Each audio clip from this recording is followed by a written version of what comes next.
या मालिकेच्या आजच्या भागात आपण पाहणार आहोत सूर्या डॅडींवर खूप चिडलेला असतो आणि तो सगळ्यांसमोर त्यांना जाब विचारत म्हणतो की डॅडी, इतकी मोठी गोष्ट तुम्ही माझ्यापासून का लपवली?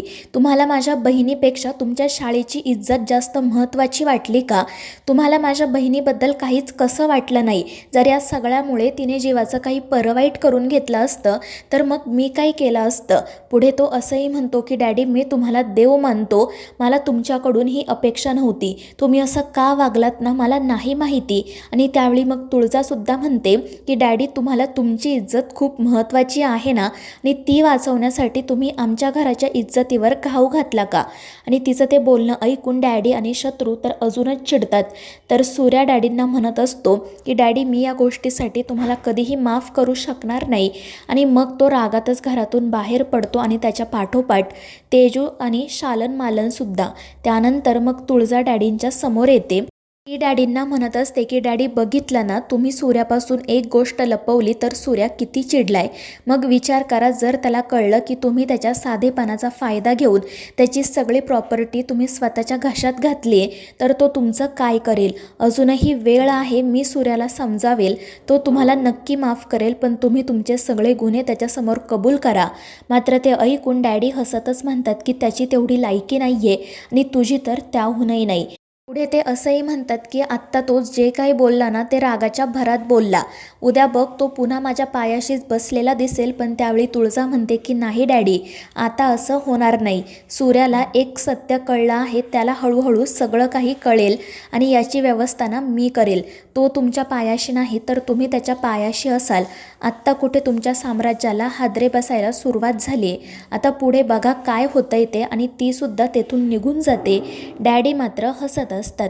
तर दुसरीकडे राजू आणि धनू सूर्याची आणि तुळजाचीच वाट बघत असतात. जेव्हा ते दोघेजण घरी येतात तेव्हा त्या दोघीजणी विचारू लागतात की दादा वहिनी, सांगा ना, तिकडे काय घडलं? डॅडी काय म्हणाले?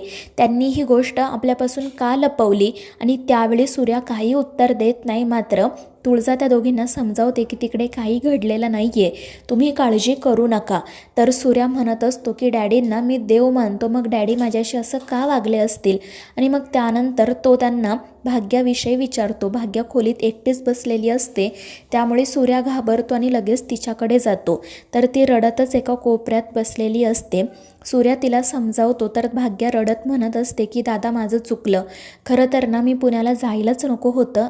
आणि ते ऐकून सूर्या तिला समजावत म्हणतो की तू पुण्याला नसती गेली तर मग काय घरात बसून राहिली असती का? तू पुण्याला गेली म्हणून तर तुझा त्या स्पर्धेत पहिला क्रमांक आला आणि आपल्याला आनंदाचा दिवस बघायला मिळाला. अगं, बाहेर अशी माणसं असतातच ज्यांना स्त्रिया पुढं गेलेल्या आवडत नाही आणि म्हणून ते अशी कामं करतात. मात्र आपण त्यांना घाबरून घरात काही लपून बसायचं नाही. लोक बोलतात, मात्र आपण आपलं काम करत राहायचं आणि त्या लोकांच्या नाकावर टिचून पुढे जायचं. मात्र भाग्याला खूप वाईट वाटत असतं. घडलेल्या प्रकारासाठी ती स्वतःलाच दोष देत असते. मात्र सूर्या तिची व्यवस्थितपणे समजूत काढतो आणि त्यामुळे मग भाग्यासुद्धा खुश होते. तर सूर्या रडतच तिला मिठी मारतो. दुसरीकडे डॅडी आणि शत्रू दारू पीत बसलेले असतात. तो छत्रीसुद्धा त्यांच्यासोबतच असतो. शत्रू म्हणत असतो की डॅडी, तुम्ही एकदा मला सांगा, मी लगेच जाऊन त्या सूर्याला उभा चिरून येतो. त्याची हिंमत कशी झाली तुमच्या समोर येऊन बोलायची, तुम्हाला जाब विचारायची? आता मी काही त्याला सोडणार नाही. मात्र डॅडी म्हणतात की चिरंजीव, किती वेळा सांगितले तुम्हाला, अशी घाई करत जाऊ नका. त्या सूर्याचा तर बंदोबस्त करायचाच आहे, मात्र त्याआधी ना त्या तुळजाचा बंदोबस्त करावा लागेल. तिच्यासोबत राहून तो सुद्धा तसाच झालाय. आणि त्यावेळी शत्रू म्हणतो की त्या तुळजाच्या आधी ना सूर्याचाच बंदोबस्त करायला हवा, कारण जर सूर्या संपला तर तुळजासुद्धा आपोआप संपेल. मात्र डॅडी म्हणतात की नाही चिरंजीव, कारण सूर्याच्या पाठी सगळं गाव उभं आहे आणि ज्या माणसाच्या पाठी जात, गाव आणि कार्यकर्ते असतात त्या माणसाला संपवणं एवढं सोपं नसतं. त्यामुळे आपल्याला शांतपणे विचार करावा लागेल. मात्र शत्रू खूपच रागात असतो, परंतु डॅडी त्याला शांत राहायला सांगतात. तितक्यात त्या शत्रूला मंजुळाचा कॉल येतो, त्यामुळे तो घाबरतो आणि कॉल कट करतो. तर डॅडी त्या छत्रीला सांगत असतात की उद्या सकाळी तू एक काम कर, त्या सूर्याच्या घरी जा. आणि मात्र डॅडी पुढे काय बोलणार इतक्यात छत्री हसतच म्हणतो की कळलं मला काय करायचं आहे ते, तुम्ही काळजी करू नका, आपलं काम होईल. तर तो शत्रू लगेच तेथून निघून जातो आणि मग त्या मंजुळाला कॉल करतो. तो त्या मंजुळाला म्हणत असतो की मला सुद्धा तुझी खूप आठवण येते, मी उद्याच तुला भेटायला येईल, काळजी करू नको. तर इकडे सूर्या त्या झाडाजवळ जातो आणि त्याच्या आईशी बोलत असतो. तो रडतच म्हणत असतो की जर आज तू आमच्यासोबत असते ना तर हे सगळं घडलंच नसतं. भाग्या तुझ्याशी मनमोकळेपणाने बोलली असती, तुला तिला समजावता आलं असतं, मात्र तू निघून गेलीस आणि म्हणून हे सगळं घडलं. तू नाही आहेस म्हणून आमच्यासोबत हे असं सगळं घडतंय, संकटांना आम्हाला सामोरं जावं लागतंय. मात्र आता आम्हाला ना तुझी काही गरज नाही आहे. मी माझ्या बहिणींना तुझी कमतरता कधीच जाणू देणार नाही. त्यांची इतकी काळजी घेईल की त्यांना कधी तुझी आठवणसुद्धा येणार नाही. आता बघ मी कशा सगळ्यांना पुरून उरतो ते. आणि मग तो रडतच तेथून निघून जातो. दुसरीकडे तेजू तिच्या खोलीत असते आणि तितक्यात तो शत्रू त्या ठिकाणी येतो आणि तिच्या कानाखाली मारतो. त्यामुळे ती खूप घाबरते आणि रडतच म्हणते की तुम्ही का मला असा त्रास देताय. तर तो शत्रू म्हणत असतो की तुझ्या त्या भावाला काही अक्कल आहे की नाही, त्याला काडी इतकी सुद्धा किंमत नाही आणि तो माझ्या डॅडींना जा विचारतो का. मात्र तेजू रडतच म्हणत असते की तुम्ही दादाला काही बोलू नका, त्याने जे काही केलं ते योग्यच केलं. डॅडींना तरी काय गरज होती हे सगळं लपवायची. आणि ते ऐकून शत्रू अजूनच चिडतो, पुन्हा तेजूच्या कानाखाली मारतो. त्यामुळे तेजू खूप रडत असते.